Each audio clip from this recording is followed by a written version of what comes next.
Hi, hope you had time to have a good coffee and you are not so cold outside.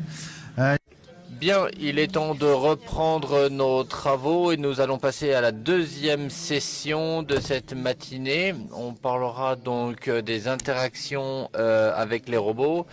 Et nous avons aujourd'hui avec nous Alexandre Clément de Dassault Systèmes qui va nous parler donc de jumeaux numériques et qui nous parlera également de réalité virtuelle.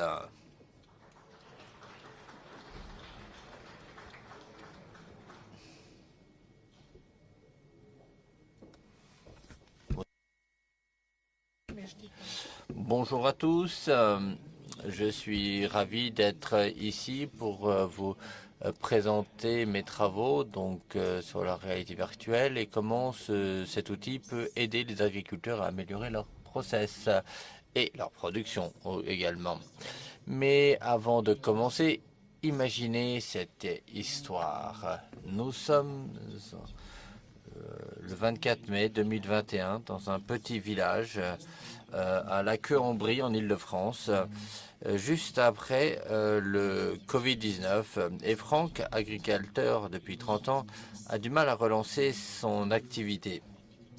Et en effet, il devient de plus en plus difficile pour lui de, comment dirais-je, trouver des personnes pour transporter la nourriture ou payer pour les soins dont il a besoin. Mais heureusement, sa fille Juliette est là pour l'aider de son mieux. Et nous savons que ça n'est qu'une question de temps avant que Juliette ne se retrouve dans la même situation que son père une fois qu'elle sera en charge de gérer la ferme. Donc oui, je sais, c'est une histoire récente, mais laissez-moi vous présenter quelques chiffres. En France, nous avons plus de 27 millions d'hectares de terres agricoles et 760 000 personnes qui travaillent donc dans ce secteur et chacun doit gérer environ 70 hectares. Donc ça fait beaucoup. Et donc j'aimerais vous expliquer comment le monde virtuel peut aider les agriculteurs à bien faire leur travail. Donc, avec ce type d'outils, nous pouvons en amont minimiser le risque d'erreur parce que l'on peut créer son propre environnement qui est plus flexible et on peut par exemple mettre en place des stations en 3D. On peut créer ces parties de robots par exemple, ces pièces d'ingénierie. Et finalement, on peut également gérer la configuration des ressources, que ce soit des humains ou des robots. Et donc, nous avons créé ce outil virtuel pour gérer une simulation. Et par exemple, créer un tableau de bord qui permet d'avoir un aperçu du process, du scénario. Et par exemple, on peut voir ce que fait le robot dans le champ, on peut voir quel est le statut de la récolte. Et grâce à cela, on peut améliorer la production avant de lancer la véritable production dans le champ. Est-ce qu'on peut lancer la vidéo, s'il vous plaît? Alors ici, nous avons un exemple de ce que l'on peut faire grâce à notre plateforme, qui est donc cette expérience 3D. Donc voici la partie ingénierie. Donc ici, par exemple, il s'agit d'un bras robotisé. Ici, on a donc une mise en place. On crée donc cette ressource. Donc on la nomme bras. Et on peut l'installer dans un environnement réel où on positionne le poste de travail. Et comme je l'ai dit, Cela peut être très flexible, donc l'on peut, au sein même d'une station, on peut enlever ou ajouter certaines ressources.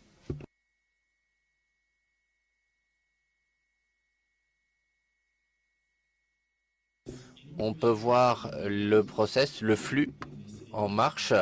C'est très important de voir comment les choses fonctionnent. Et puis, au final, ici, l'on peut également installer un robot mobile, par exemple, et on peut voir où en est la batterie du robot. Après cela, on peut voir tous les indicateurs de chaque ressource. Et donc, encore une fois, on peut voir le temps, le statut de la batterie. Et l'on peut générer un reporting sur le process qui sera très détaillé.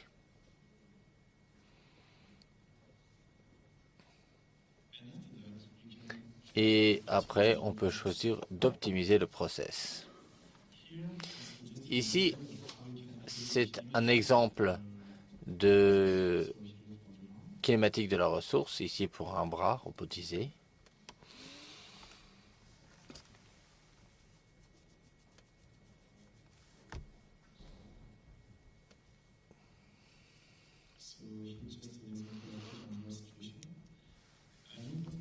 Et donc ici, un point important, c'est la sécurité, parce que bien sûr, on parle de robots.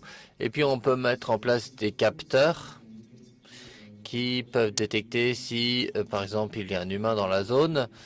Et bien, dans ce cas, le robot arrêtera son travail.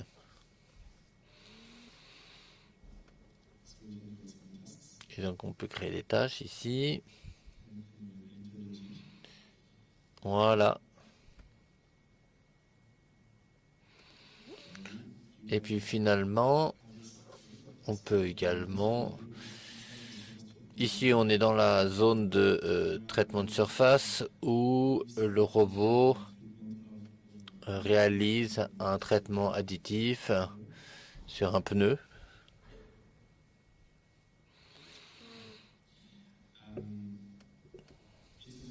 Voilà, ça c'est un exemple. Mais on peut faire ça où on veut.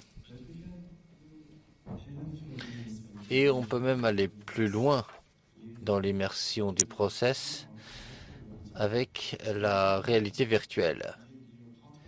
Et donc on peut faire partie de sa simulation grâce à ce type d'outil et l'on peut avoir une expérience auditive et visuelle.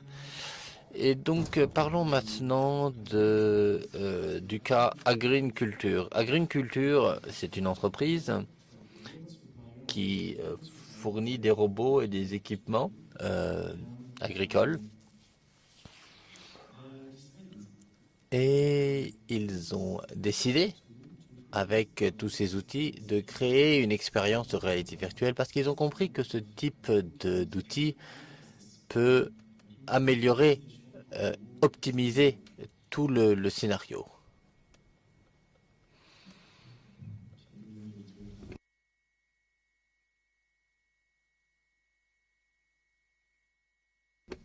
Donc, ici, nous sommes dans notre monde virtuel. Et donc, nous avons un robot Agreen. Nous avons des informations, on a des indicateurs de ce qu'on a à l'intérieur du robot. Et on peut lancer la simulation.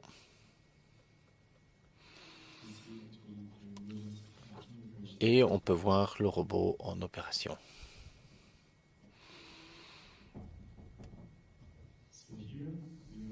Donc, ici, on vous montre que l'on peut créer une détection de sécurité. Donc ici, hop, c'est moi qui ai été détecté. Et le robot envoie donc un message d'erreur. Après cela, je voulais partager avec vous que l'on peut également voir quel genre de comportement on peut détecter. Donc le robot peut détecter les fruits, peut détecter des maladies sur les feuilles.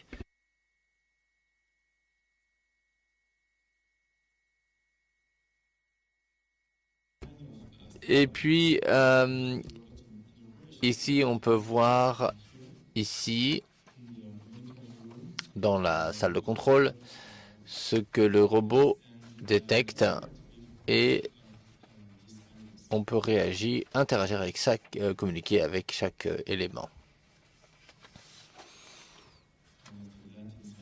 Voilà. Et après cela, dans la salle de contrôle, on peut avoir un aperçu de tout le process dans son ensemble. Donc, si on a des robots dans d'autres pays, on peut les gérer également depuis ce type de salle.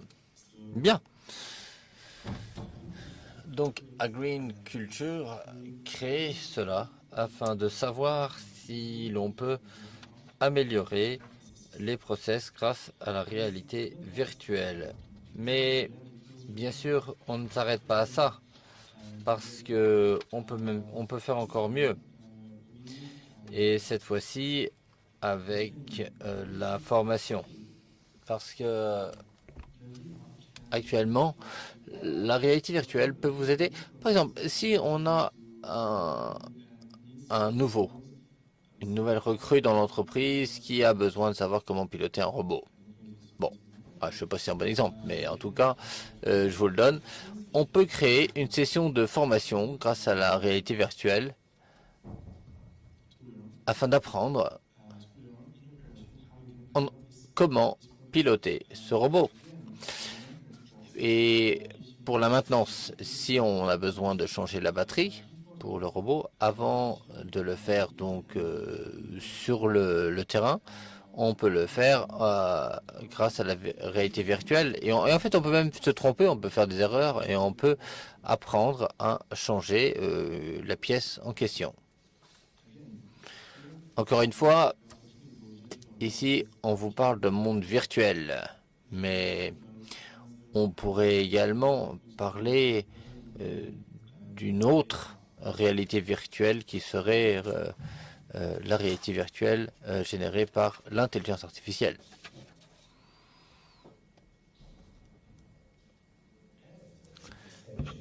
Adam est un technicien de maintenance. Il va réparer un ascenseur et pour être efficace, Adam compte sur ses outils et sa connaissance. Mais parfois, dans des situations complexes, les outils et la connaissance ne suffisent pas.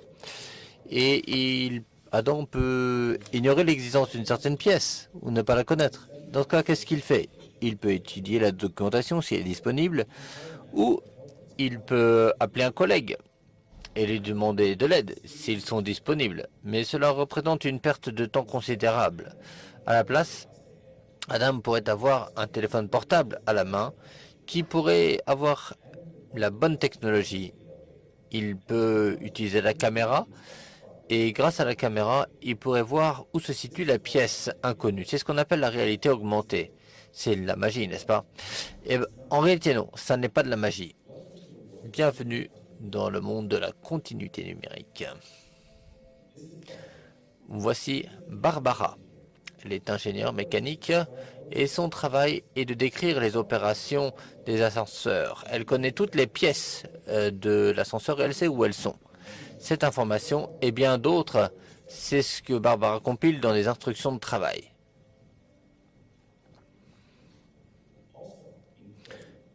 Et voici Chloé, qui est le responsable de maintenance.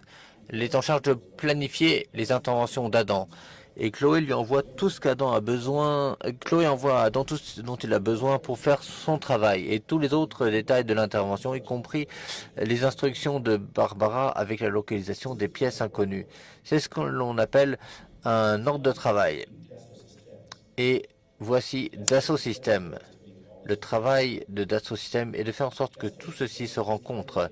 Dassault Systèmes gère les données et fournit des outils numériques, des données pour Barbara afin qu'elle puisse créer les instructions, des données et des outils pour Chloé afin qu'elle puisse envoyer les instructions à Adam et des données et des outils pour Adam afin qu'il puisse localiser la pièce inconnue. Et par-dessus tout, une plateforme coopérative numérique qui gère tous les flux d'informations. Ça n'est pas de la magie. C'est juste de la bonne vieille ingénierie. Bon, voilà. Donc, au-delà du contenu marketing, je dirais, il est très important de savoir que le monde virtuel peut, n'a pas de limite.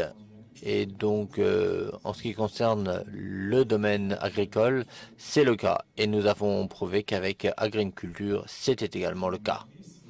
Bien, et donc, merci beaucoup. J'espère que vous allez saisir les potentialités infinies du monde virtuel. Merci de votre attention. Merci beaucoup.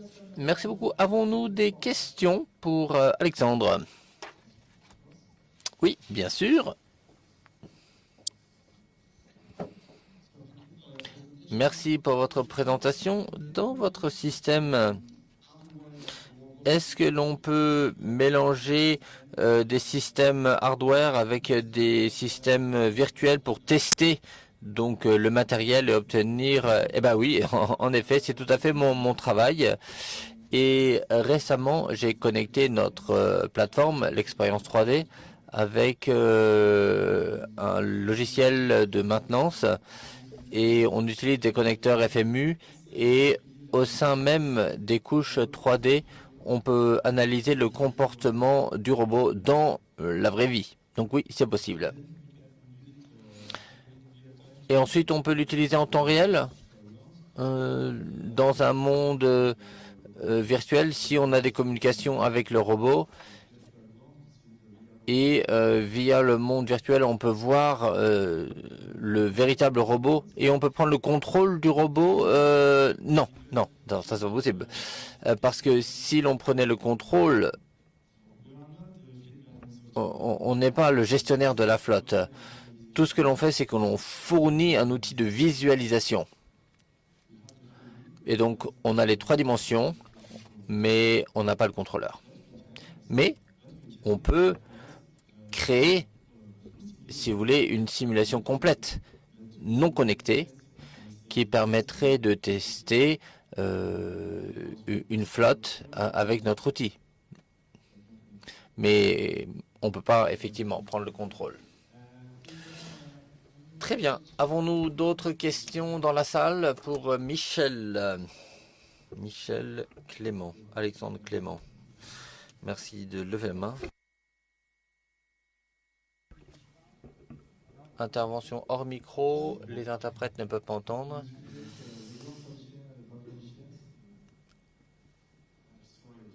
Pardon, pourriez-vous répéter la question? Je n'ai pas compris. Oui, bonjour. Comment est-ce que vous simulez les conditions de terrain? Est-ce que on peut glisser? Est-ce que l'on peut, je ne sais pas, rencontrer d'obstacles? Ah oui, excellente question. Oui, effectivement, nous pouvons créer tous les types de sols que nous le souhaitons. Et là où on doit être très prudent, c'est que toute la kinématique sera respectée dans un champ donné. Donc si par exemple on veut, je sais pas, un sol en terre, ou si on veut qu'il y ait des légumes qui, je sais pas, généreraient un comportement particulier du robot lorsque le robot sera donc sur le terrain, oui, ça c'est possible. Comme je l'ai dit, nous sommes dans un monde virtuel et nous avons de gros logiciels qui permettent de créer tous les environnements souhaités. On peut également intégrer les conditions climatiques, la pluie, oui, bien sûr. Ça s'appelle Geovia. Et donc, on a pas mal de marques différentes. Pour la robotique, on a Delmia Robotique, mais nous avons également Geovia. Et si on met les deux ensemble, on peut créer un environnement avec la kinématique de la météo. Oui, effectivement. Bien, merci. Avons-nous d'autres questions?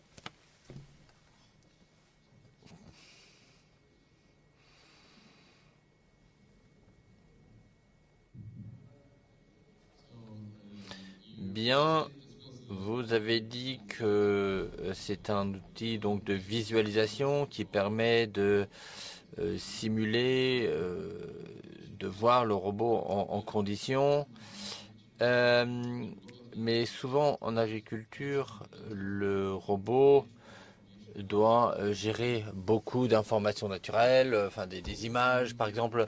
Comment peut-on créer ces données pour que ce soit simulé de façon correcte? Alors, ça n'est qu'un outil de visualisation quand on veut connecter notre logiciel avec un logiciel de gestion de flotte. Mais si l'on crée une simulation complète, eh bien, dans ces cas-là, on peut, il y a des caméras dans les robots et l'on peut créer notre propre traitement de l'image. Mais cela n'est pas connecté à un logiciel externe quand on crée ce genre de scénario.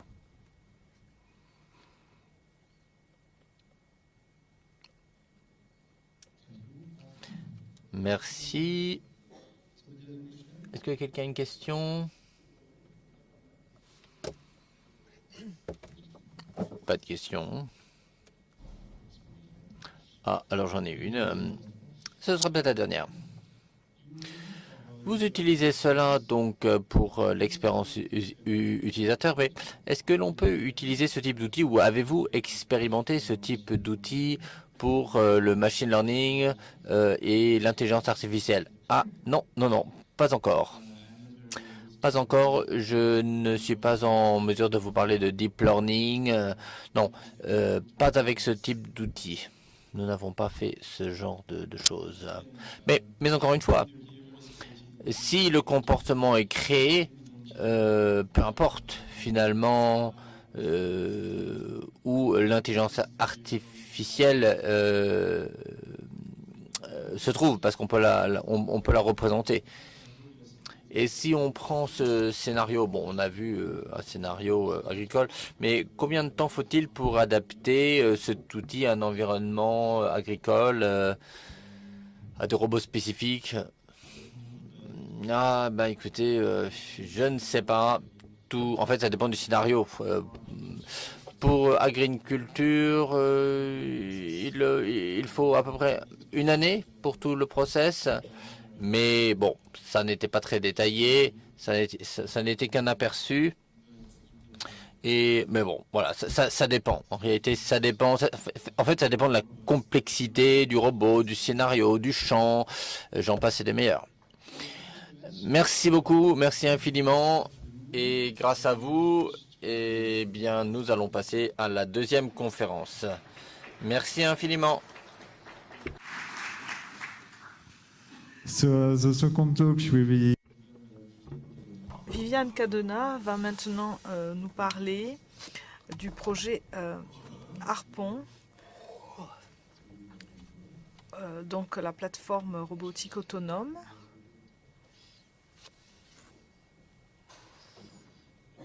Bienvenue Viviane, nous allons donc parler de ce projet Harpon, donc pour la navigation dans les vergers. Alors merci Roland. Viviane Cadena, je suis professeure à l'université Paul Sabatier ici à Toulouse et je travaille également en tant que chercheuse au CNRS. Je vais vous présenter le projet Harpon. Harpon, l'acronyme signifiant Autonomous Robotic Platform for Altered Navigation, donc plateforme robotique autonome pour la navigation dans les vergers. C'est un projet franco-brésilien de 3 ans avec le CNRS et UFPE, qui est l'université fédérale au niveau de la région Recife au Brésil. Ce projet a été fondé par la recherche donc l'ANR et la FACP. Il a commencé en mars 2021. Cela fait maintenant presque 2 ans que nous avons lancé ce projet. Comme vous l'avez certainement compris, nous travaillons sur la navigation autonome dans les vergers, des robots dans les vergers. Donc peut-être vous posez-vous une question. Pourquoi doit-on penser à ce problème particulier de la navigation autonome? En fait, ça peut être une étape clé pour l'automatisation et des tâches de maintenance qui sont donc dans les vergers, avec l'idée d'aider le développement d'agriculture de précision durable. Donc, quel type de tâches peut-on envisager? Eh bien, si vous voulez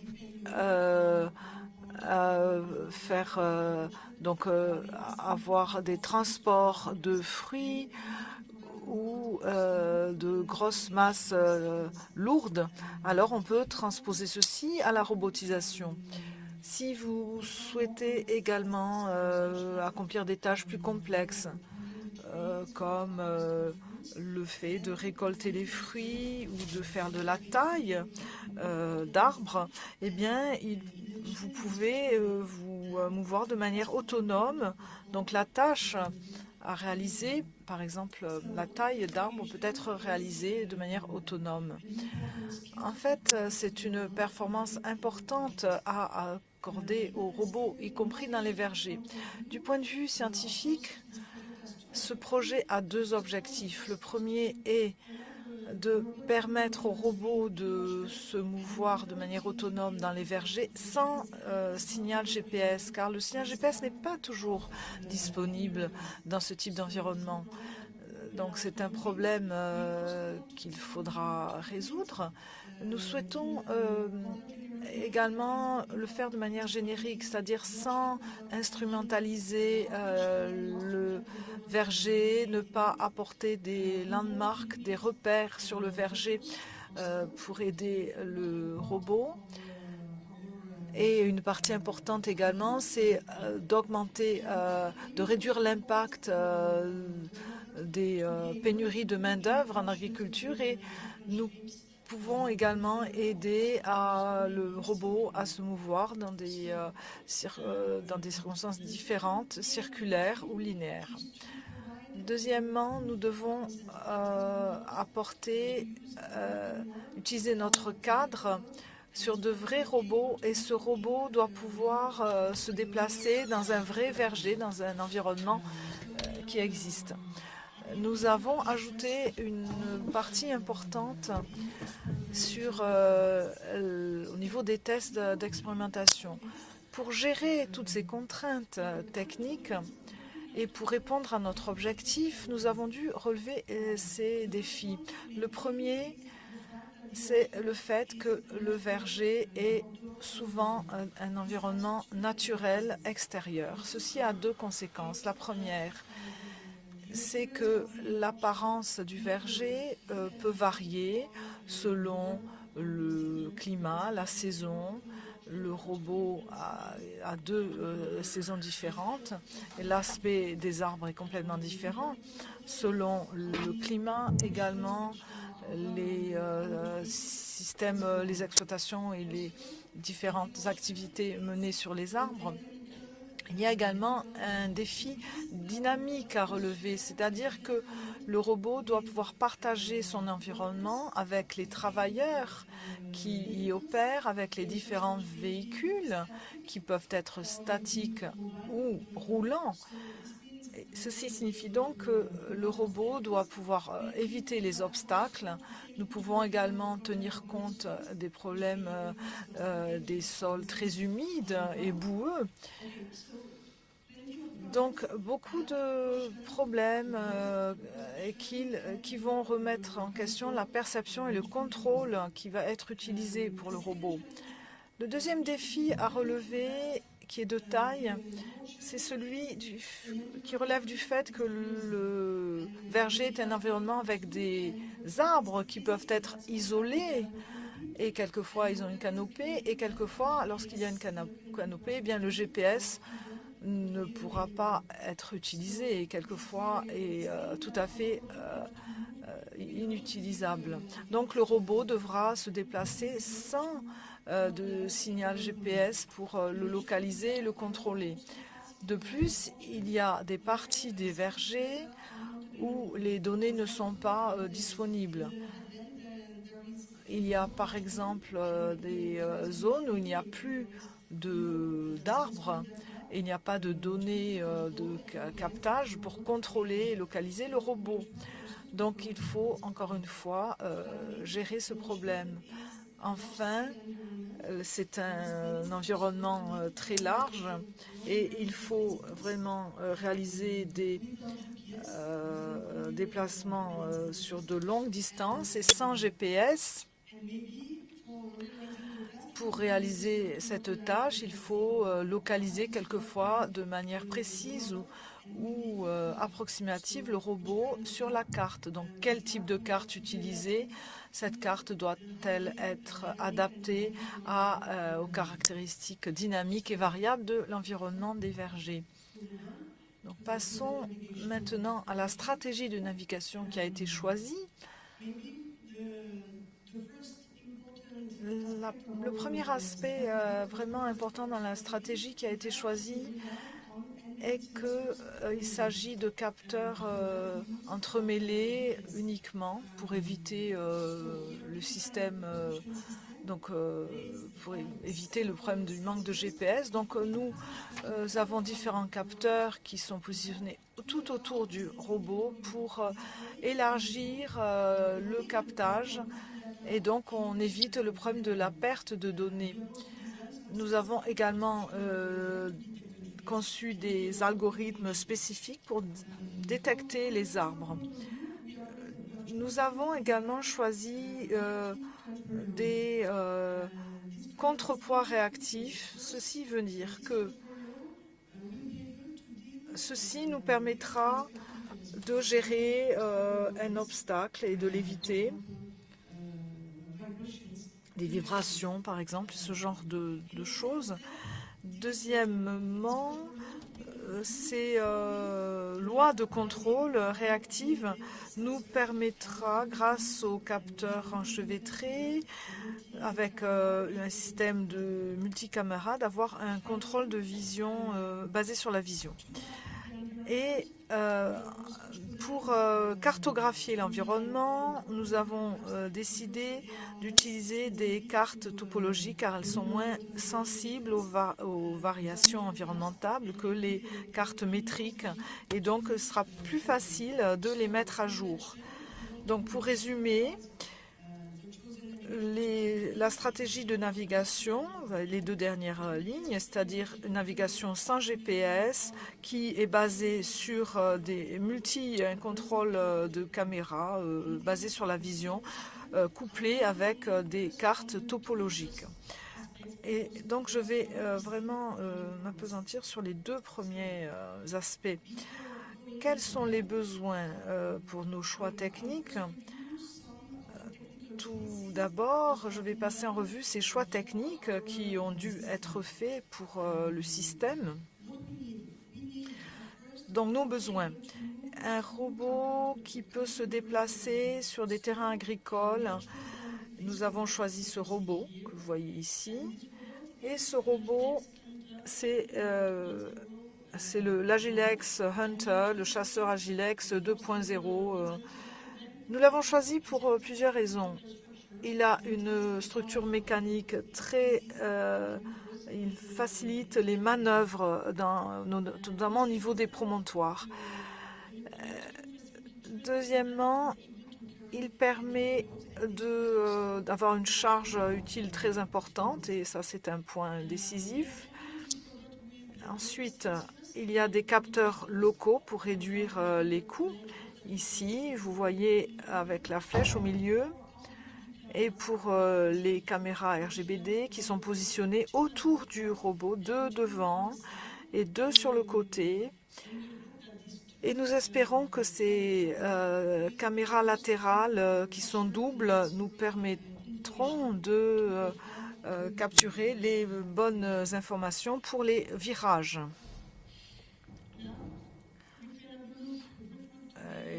Les virages notamment à 360 degrés. Vous avez ensuite tous les algorithmes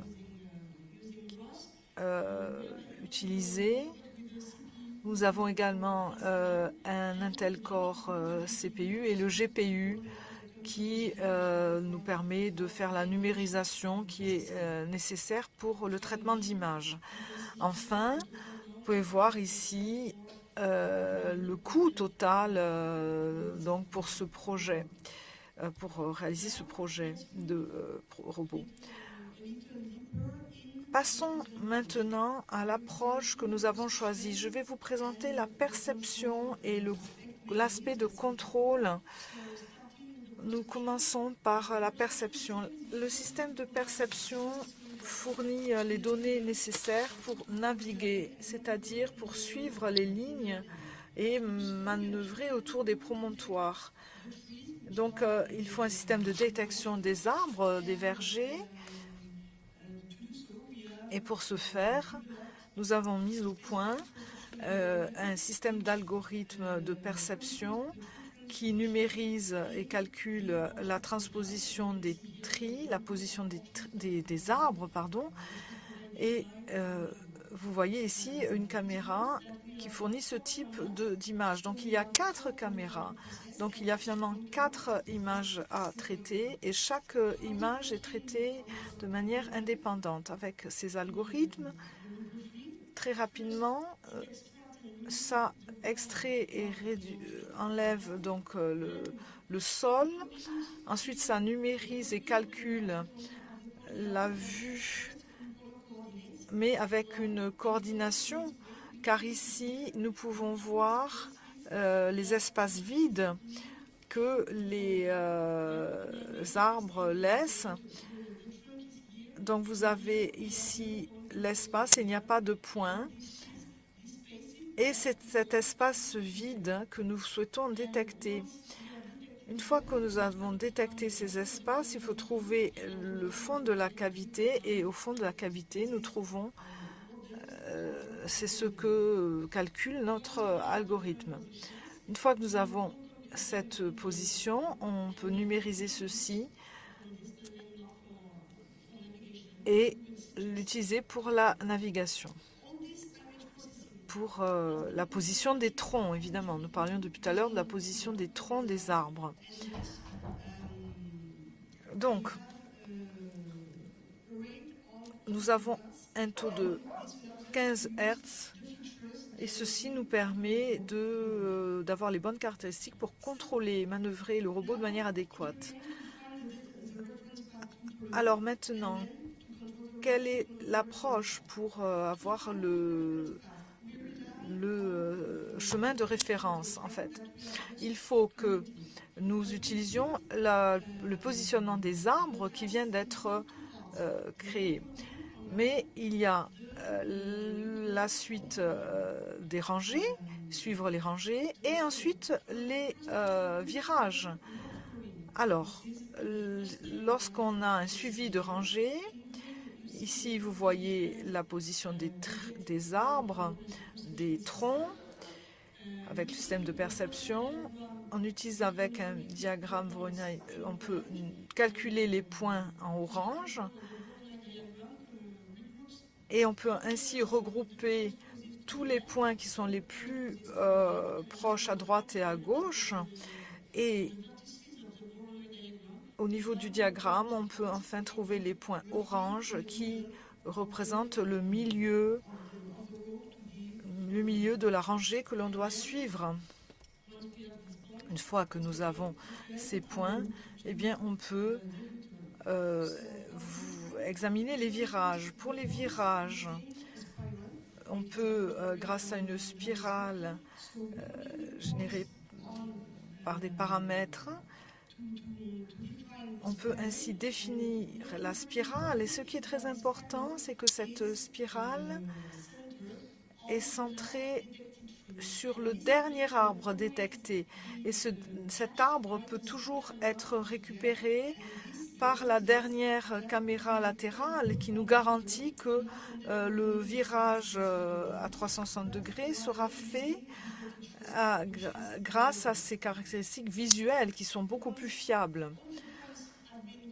Une fois que tous les points ont été numérisés, on peut déduire que le chemin de référence, le reference path, va être utilisé avec le point de référence numérisé. Et ceci est recalculé à chaque passage des lois de contrôle. C'est toujours ajusté et adapté à la forme du verger.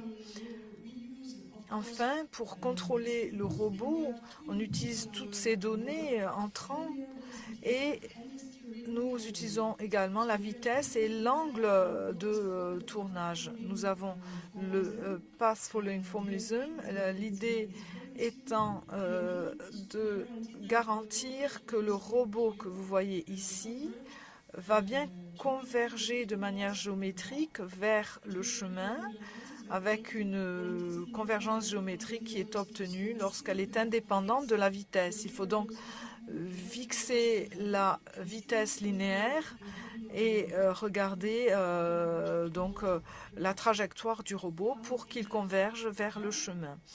Une fois que ceci est fait, nous calculons la position et l'orientation du robot par rapport au chemin et nous minimisons les critères pour trouver le point de tournage. Et il y a deux contraintes. Nous avions également pensé à la saturation due à l'angle de tournage, mais à l'avenir, nous pouvons ajouter des évitements d'obstacles. Nous travaillons à l'heure actuelle à ceci. Donc, cette stratégie a été simulée et après les tests d'expérimentation dans des vergers, nous avons travaillé à Seyfel, c'est près de Montauban, au nord de Toulouse, et nous avons donc navigué dans des vergers de pommes avec une dimension de 100 mètres de long et 4 mètres de large entre les rangées. Et voilà la vidéo. Merci. Vous pouvez donc voir les pommiers qui sont détectés grâce au système de perception. Vous voyez les points qui sont calculés grâce au diagramme Voronaya. Et en bleu, vous voyez le chemin de référence qui est obtenu et le robot qui suit la ligne bleue au milieu de la rangée. Ce sont les premiers tests, les premiers retours d'expérience. Donc j'accélère la vidéo. Vous voyez qu'il y a quelques oscillations du robot dues à des problèmes de perception. Mais le robot reste bien au milieu de la rangée. À la fin de la rangée, il détecte que c'est bien le dernier arbre et donc va prendre son virage autour du dernier arbre qui a été détecté comme étant le dernier arbre de la rangée. Et grâce à la caméra latérale, nous pouvons contrôler le robot grâce à cette information. Une fois que nous avons détecté que nous sommes de nouveau dans la rangée, au milieu de la rangée, on va commencer à calculer le chemin de référence avec le diagramme et le robot peut performer et peut réaliser sa tâche. Donc, repassons maintenant à ma présentation.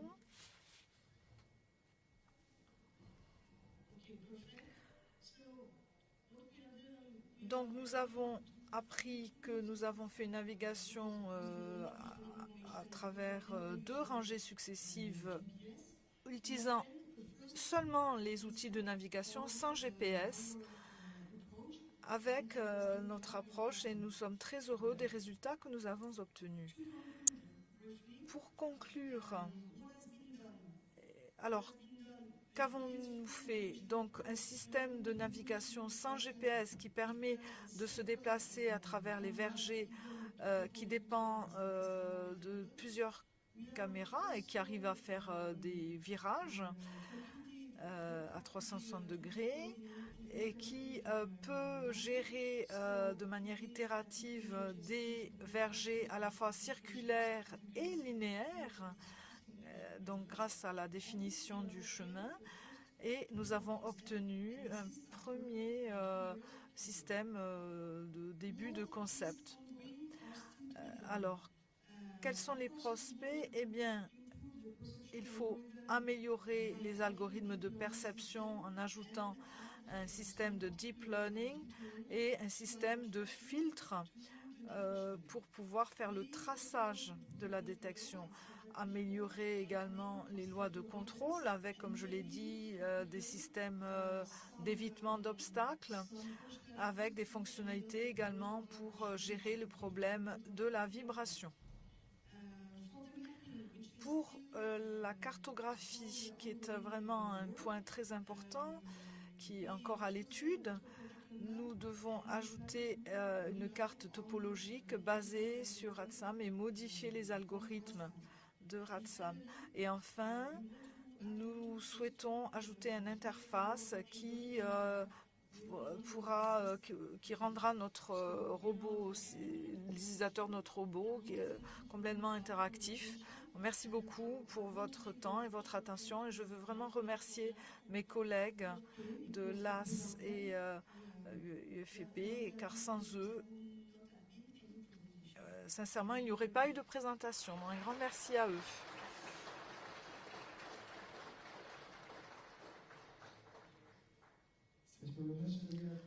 Merci.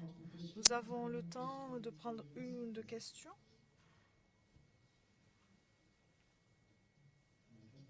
Merci. J'ai une question sur les vidéos.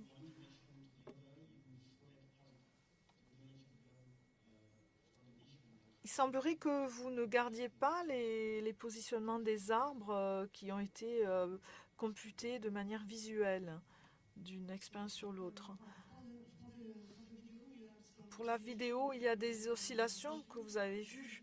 En effet, elles sont dues au système de détection. Quelquefois, en fait, lorsque nous faisons la détection des arbres, nous avons des problèmes de branches et ceci perturbe l'algorithme. C'est la raison pour laquelle il faut que nous améliorons la perception de l'algorithme grâce au deep learning et au traçage, car si nous arrivons à faire du traçage avec la détection simple, ça va réduire ce type de comportement, une suroscillation. Moi, j'ai deux questions. Quelle est votre stratégie pour détecter à la fin, avant le virage à 300 degrés? Est-ce que vous utilisez la même stratégie pour détecter les arbres? Et deuxième question, les cartes, comment est-ce que vous avez choisi what's the pro et cons pour utiliser les cartographies métriques? Quels étaient les critères de choix? Merci, j'ai bien compris. Alors, pour la première question, je ne commence pas en seconde en fait, la deuxième. Parce que j'ai déjà oublié la première, nous dit l'oratrice. Alors, pour la deuxième question, j'ai travaillé sur ce système de navigation autonome depuis fort longtemps, bien avant la robotique pour les vergers. Et en fait, lorsqu'on doit gérer des paramètres environnementaux qui sont dynamiques, il est plus simple d'avoir des cartes topologiques. Parce que les cartes topologiques, on peut introduire tous les types de données que l'on souhaite et on va éviter les données métriques parce que les données métriques, lorsque l'environnement évolue, c'est très difficile de les mettre à jour. Donc, l'idée, si si vous revenez au début du XXIe siècle, des travaux ont été réalisés sur la mémoire visuelle. Et la mémoire visuelle était de décrire le chemin à suivre avec des séquences d'images plutôt qu'une disposition métrique. Et c'est vraiment l'histoire de cette idée de la cartographie topologique plutôt que métrique. Et elle est basée, cette topologie, sur la vision. Et rappelez-moi la première question, s'il vous plaît.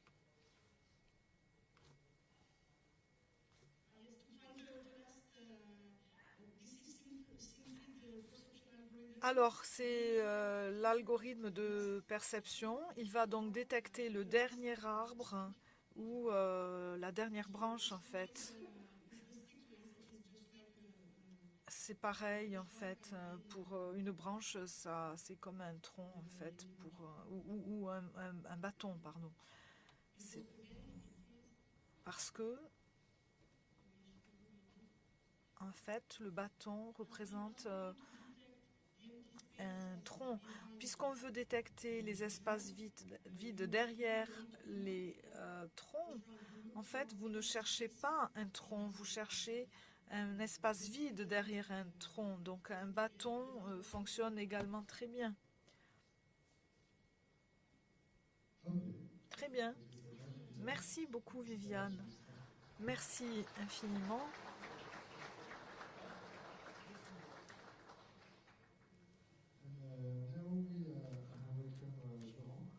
Jurand,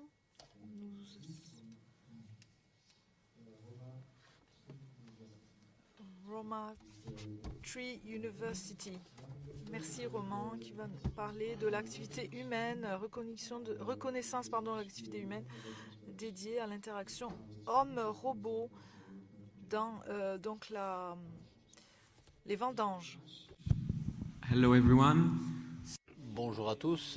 Oui, je suis doctorant à l'université de Roma Tre et nous travaillons actuellement sur un projet qui s'appelle Canopy.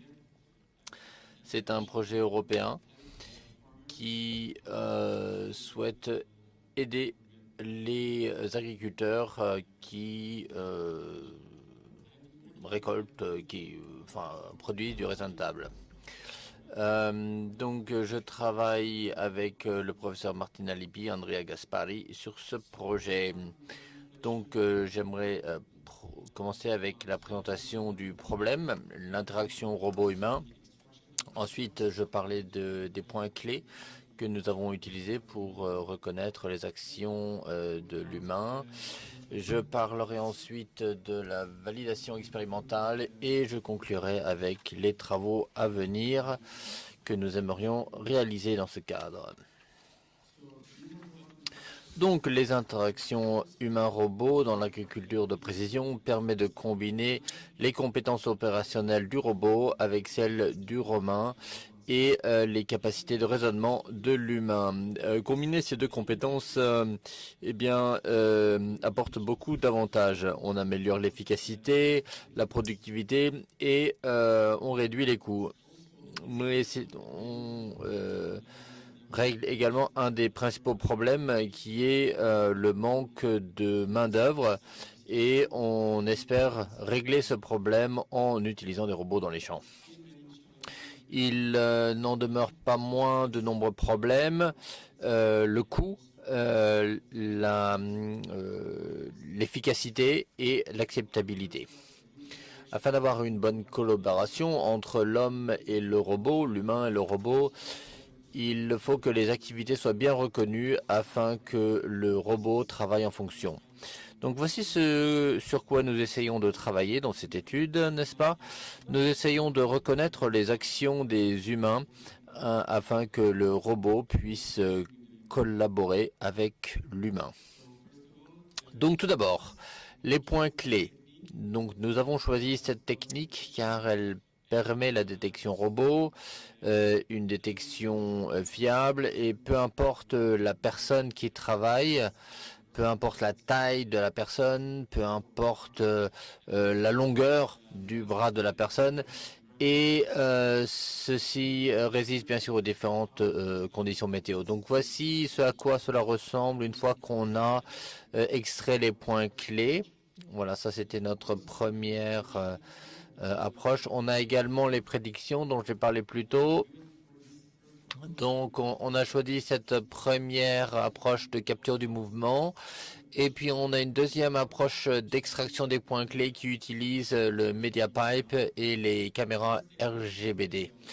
La première technique, donc mocap, permet de tester et de valider notre réseau avant un test sur le terrain avec une caméra RGBD. Donc voilà, on peut voir que nous utilisons donc le système qui s'appelle Ultitrack. Il y a des marqueurs donc sur le corps, sur l'humain, et puis des caméras un petit peu partout dans le laboratoire. Et donc ce système OptiTrack permet un suivi et une détection du mouvement de haute précision à plus ou moins 0,15 mm avec 7 points clés pour détecter le mouvement. Donc on a la tête, les épaules, les coudes et les poignets. Et ces points clés ont été sélectionnés pour représenter l'action que l'on performe, que l'on réalise. Et pour la deuxième approche, avec l'approche MediaPipe développée par Google, nous avons donc l'image RGB qui est synchronisée avec la profondeur que l'on peut voir ici. Et donc avec MediaPipe, on peut extraire 33 positions que l'on peut voir ici.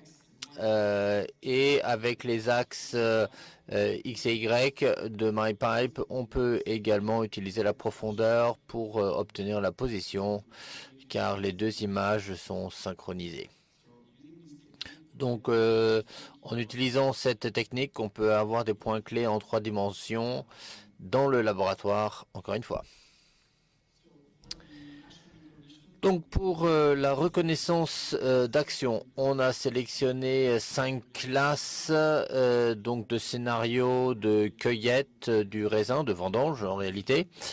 L'humain prend la grappe, place la grappe sur une surface, en l'occurrence une table. Ensuite, l'humain déplace la grappe vers la boîte et finalement l'humain déplace la boîte.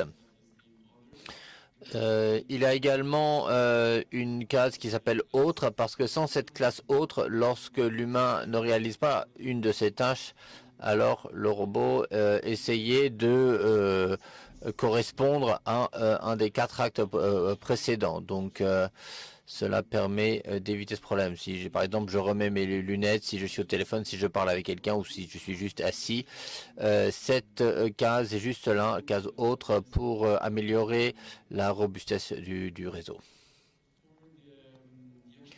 Donc pour l'action de reconnaissance, on utilise une architecture de mémoire à long terme, le LSTM. Ensuite, l'entrée vers le LSTM et la séquence 3D, de coordonnées 3D des points clés humains grâce à la caméra RGBD. On a 3 couches de LSTM. Donc, on a 3 couches denses. Et on a également une couche qu'on appelle output, une couche de sortie avec 5 neurones représentant 5 actions différentes. Pour la validation expérimentale, l'objectif fut de reconnaître l'action réalisée par l'humain dans des conditions de laboratoire en utilisant le système de détection de mouvement. L'ensemble de données a été extrait via ROS et on a 100 enregistrements de 30 cadres pour chaque action. L'ensemble de données a été divisé en 2 parties, 80% pour la formation et 20% pour la validation. Donc, on peut voir ce graphique. Après 100 itérations, on peut atteindre donc une précision égale à 0,0038 et une validation perte et précision qui était égale à 0,1294 avec donc 77,78%.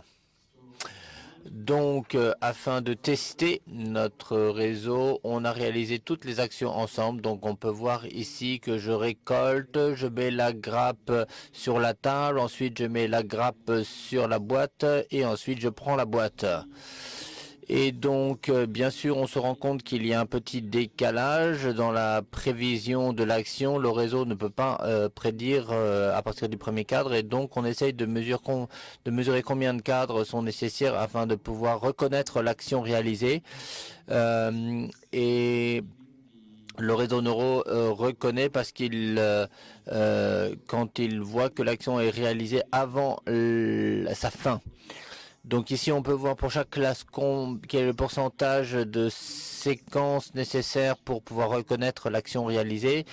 On peut voir que pour, par exemple, mettre la grappe dans la boîte après 0,1, enfin un petit peu plus de 0,1 seconde, le réseau neuro a déjà détecté que l'on met la grappe dans la boîte. Pour la cueillette, il faut un petit peu plus de temps. Il faut 58% de la séquence avant de reconnaître l'acte. Mais on a quand même quasiment 42% de la séquence. Donc, on prévoit quand même avant la fin de l'action. Donc, pour l'avenir, on aimerait collecter un plus gros ensemble de données et utiliser la caméra RGBD afin de réaliser des validations sur le terrain. La caméra RGBD offre de nombreux avantages car elle est très portable, on peut l'utiliser dehors, mais elle est également très dépendante des conditions lumineuses et donc effectivement il faut le prendre en compte. Et on aimerait utiliser ce cadre afin de l'utiliser à des réallocations de tâches dans un environnement collaboratif. Donc ici, on peut voir un humain et un robot qui placent une grappe dans une boîte. Donc on utiliserait ce module afin de savoir quand c'est l'humain qui prend la grappe. Si il prend la grappe qui a été allouée au robot, alors il faudrait pouvoir le prévoir et réallouer en fonction la prise de grappe.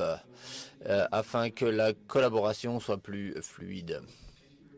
Voilà, merci beaucoup pour votre attention et si vous avez des questions, et je serai ravi d'y répondre.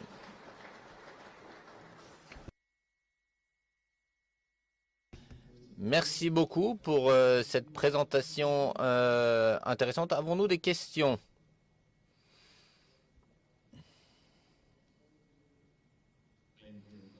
Merci beaucoup pour cette présentation.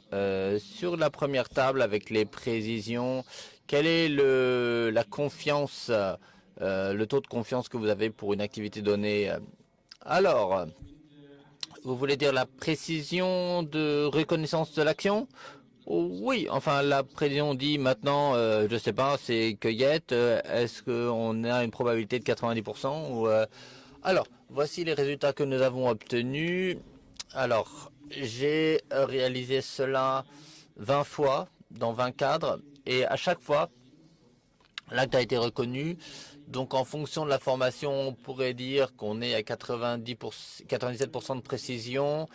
Ici, sur 25 itérations, bon, on a ce taux de précision. En fait, tout dépend du pourcentage de l'action nécessaire pour reconnaître et classifier ce qui est fait par l'humain.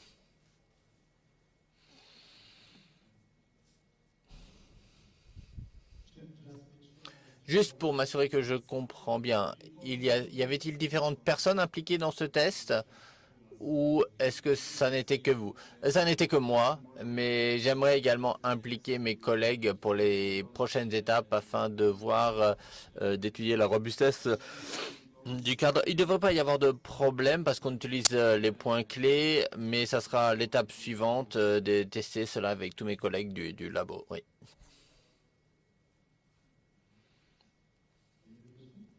Autre question?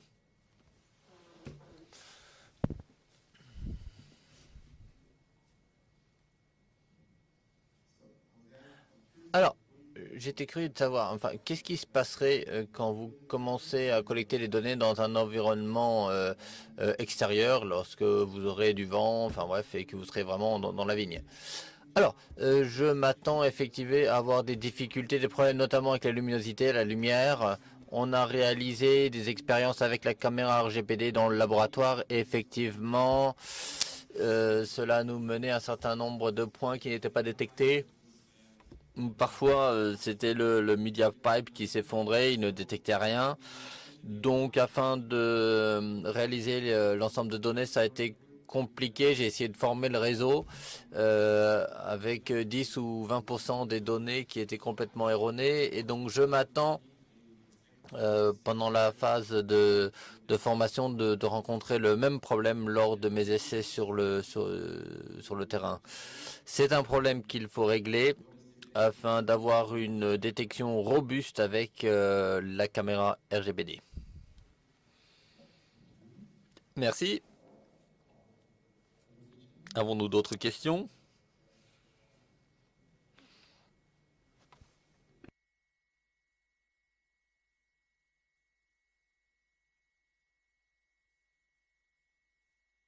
Allô, allô, est-ce que vous m'entendez? Oui, merci beaucoup pour cette présentation. Peut-être qu'il y a un point que je n'ai pas compris au début, mais comment prévoyez-vous de scanner le mouvement de cueillette lorsque vous êtes dans le champ? Ah, d'accord. Alors, nous utilisons MediaPipe afin de détecter tous les points clés. Et ensuite, bien sûr, il faudra adapter l'ensemble de données à ce que fait l'ouvrier. Pour l'instant, on fait que la prise de grappe et mise en boîte, mais si l'on passe à quelque chose de plus complexe qui n'implique pas une vendange, alors il faudra changer l'ensemble de données afin de pouvoir détecter effectivement ce que fait l'humain. Mais effectivement, ici, on se concentre vraiment sur les actions que l'on veut reconnaître. Oui, mais est-ce qu'il faudra que vos ouvriers, vos vendangeurs aient des vêtements ou des gants spécifiques? Alors, pour l'instant, on utilise la petite traque, donc oui, bien sûr, il faut porter la combinaison. Mais oui, enfin, il faudra peut-être avoir effectivement pouvoir porter des capteurs ou peut-être juste la caméra. On pourrait également imaginez, enfin, une des idées, c'est d'utiliser l'IMU pour détecter le mouvement humain. Pour l'heure, on aimerait se cantonner à la caméra RGBD parce que c'est la chose la plus facile à utiliser sur le terrain.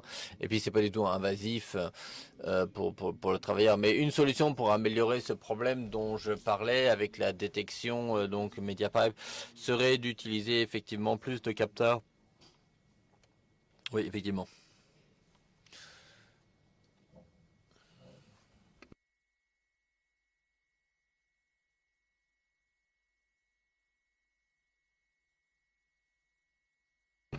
Alors, est-ce que vous auriez d'autres scénarios où, par exemple, je sais pas, on voit un fruit orienté d'une certaine façon avec l'humain qui porte un gant, parce que parfois l'humain va décider de saisir la grappe avec différents angles, si vous voulez, hein. Et est-ce qu'il faut que le robot soit positionné différemment? Parce que très souvent, ces positions changent en fait en permanence et les fruits ne sont pas toujours dans la même position. Vous voulez pour avoir l'orientation de la main de l'humain pour la prise de grappe?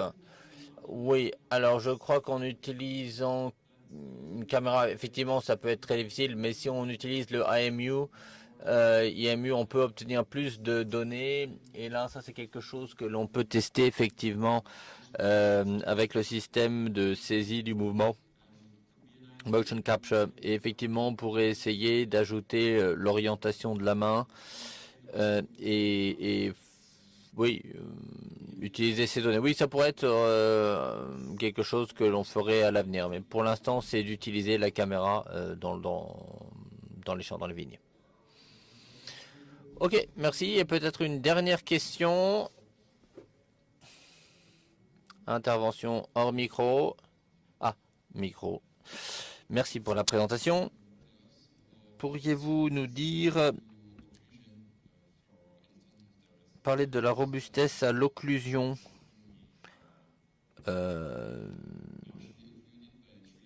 Et si une personne est partiellement cachée par une vigne, par exemple, est-ce que le mouvement peut être reconnu? Non, ici, effectivement, on peut avoir des micro-occlusions. Par exemple, ici, on voit que la table est une certaine occlusion, mais on peut quand même détecter mes pieds. Mais on peut voir que ici, ça n'est pas détecté. Donc, s'il y a des occlusions, si on travaille avec une seule caméra, alors c'est que ça n'est qu'une caméra. Elle ne comprend pas ce qui se passe derrière la personne, hein. Donc, non, ça n'est pas, ça ne risque pas l'occlusion. Mais si on a plusieurs caméras, alors effectivement, ça sera plus résistant à l'occlusion. Mais avec une seule caméra, non, non, non, non, ça, non. Juste une table, juste une branche, juste une feuille de vigne pourrait cacher la prise de grappe.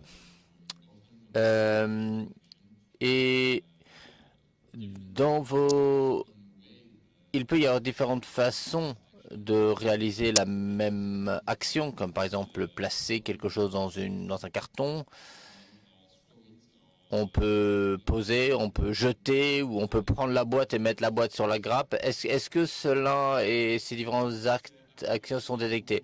Bon, là, effectivement, c'est à nous de fournir des données qui seraient suffisamment générales pour essayer de donner, effectivement, voir différencier entre jeter la grappe ou la personne qui prend le temps de poser délicatement la grappe. Enfin, effectivement, oui, nous avons beaucoup d'améliorations à faire à ce niveau pour obtenir des classes détectables, quelle que soit la façon dont l'acte est réalisé. Mais cela peut être accompli pendant la phase de formation où l'on peut avoir différents scénarios.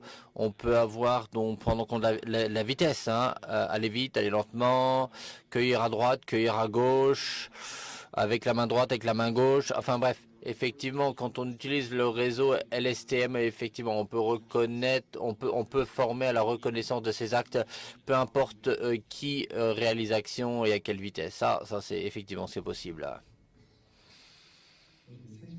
Bien, merci infiniment. Le temps est révolu. Merci. Votre temps est révolu.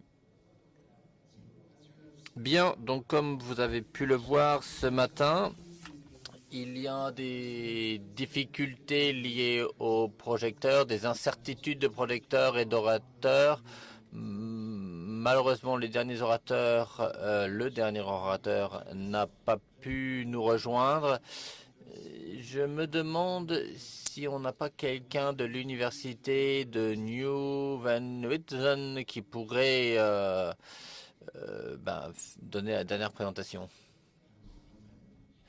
Une fois, deux fois, trois fois. Bien, adjugé. Malheureusement, dans la mesure où il n'y a personne pour remplacer Hard Nieuwenhuizen au pied levé, eh bien, nous finirons pour une fois en avance et nous aurons donc plus de temps pour déjeuner sous la pluie. Et on se retrouve à 1h45. Merci beaucoup à tous les orateurs.